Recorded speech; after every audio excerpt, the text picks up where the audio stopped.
Hi,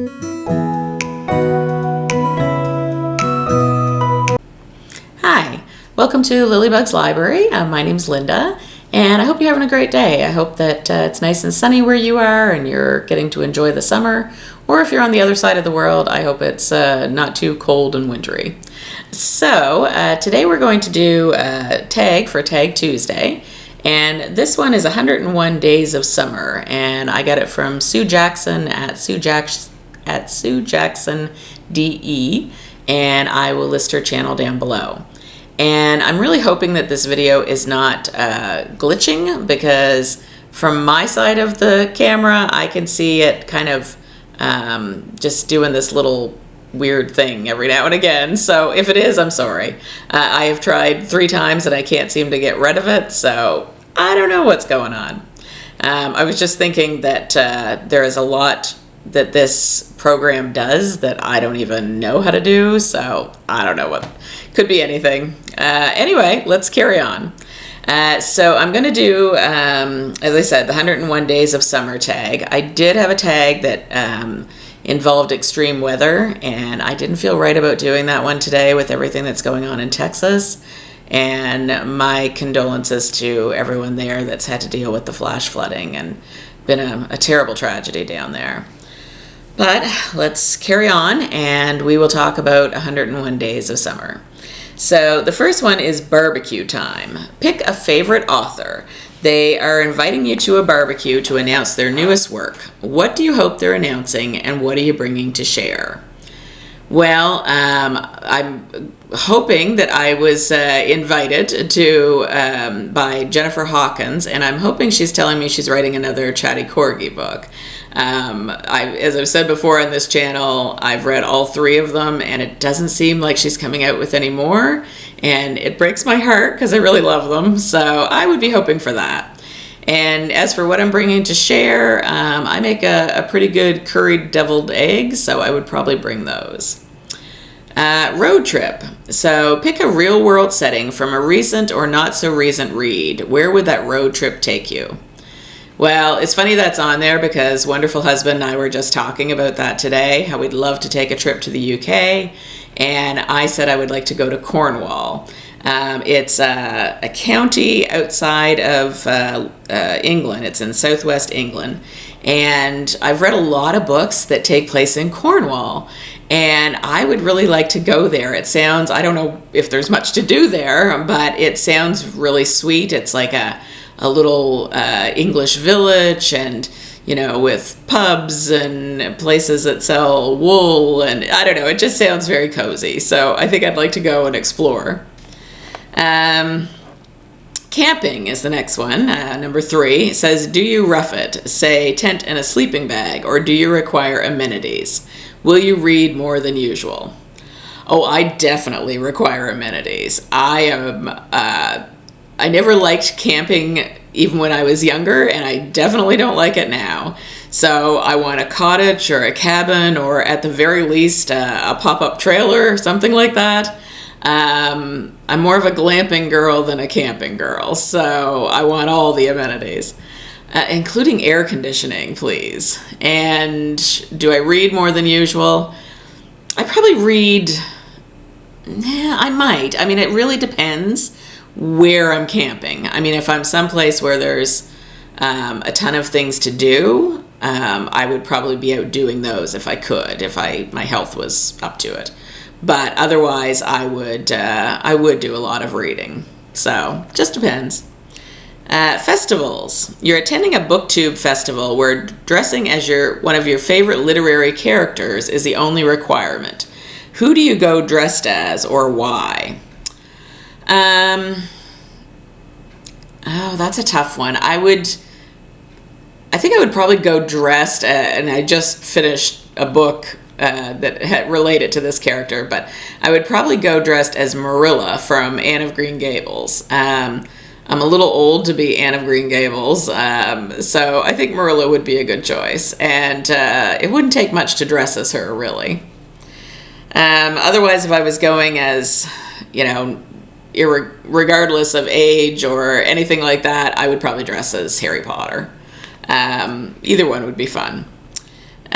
Slice of life. What is something others may consider simple or mundane, but is something you can't see a summer without?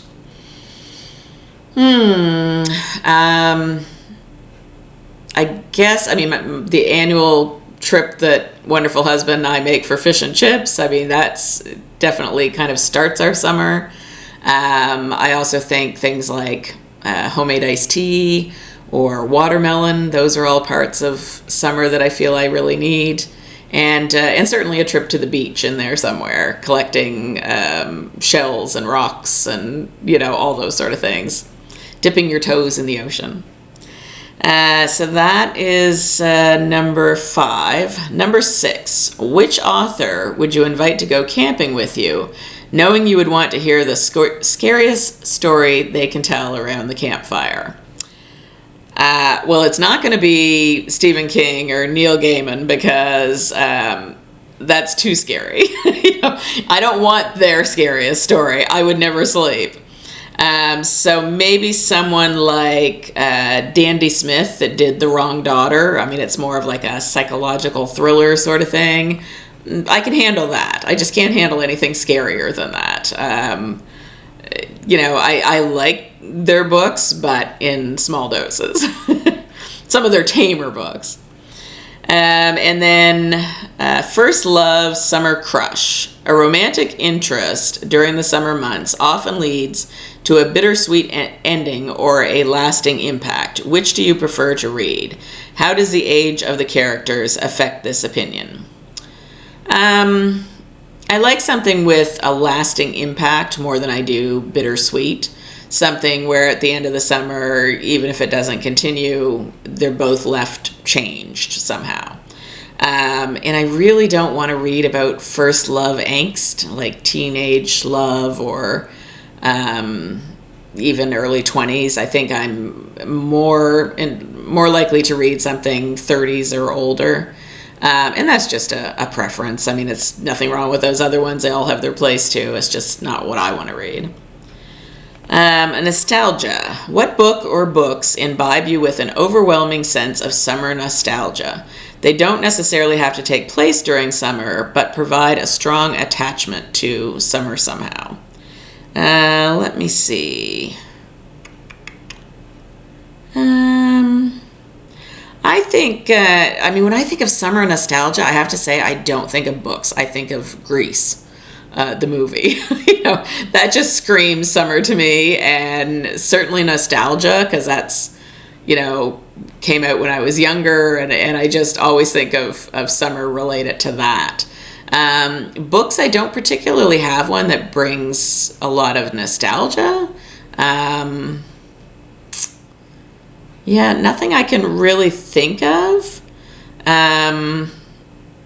As for the next one, it says, in number 9, it's, what is a book or books you would recommend where the summertime is the primary focus? Well, I can certainly think of lots of those. The Seaside Cafe mysteries, those have a definite summer vibe through most of them. Certainly the Tanya Kappas books, the Campers and Criminals mysteries. A lot of those take place in the summer. There's a cozy mystery called the Beach Cocktails Cozies. That one has a lot of summer, so you can definitely find a lot of great summer reads. I know a lot of people read Anne of Green Gables in the summer, and some people would probably find that nostalgic. I don't really think of that one that way, but yeah, there's so many great books that take place in every season, really. Summer is not usually the one you think of. Usually you think, or at least I think, of like the Christmas things or Halloween things or even just autumn. But there are lots of great summer ones too. So a lot of good beach reads, and I've read some that took place in the summer, like at a cottage or something like that. And usually those are the ones that are like multi-generational, where everybody from all the family goes to this cottage, and there's some, deep dark family secret that happens or something. But yeah, there's a lot of great reads out there. Maybe I'll have to do a video on specifically summer reads.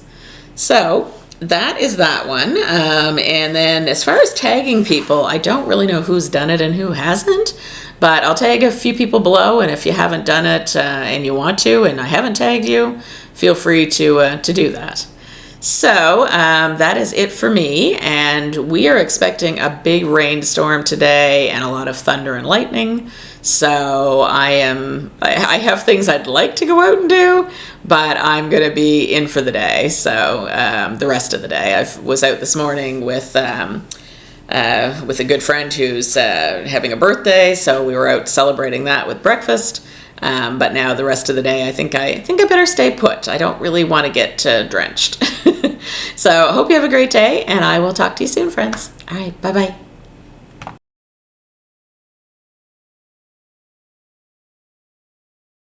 Oops, I forgot I had promised to show you what I did with those little boxes that go on my wall. So here's a picture of the one that, how it looked when I started. Not a great picture because I had to basically shrink down another picture, and just because it happened to be on the wall.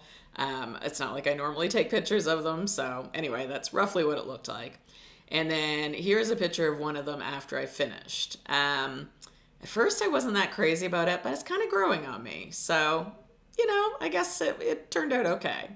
All right. Hope you have a great day. Bye-bye.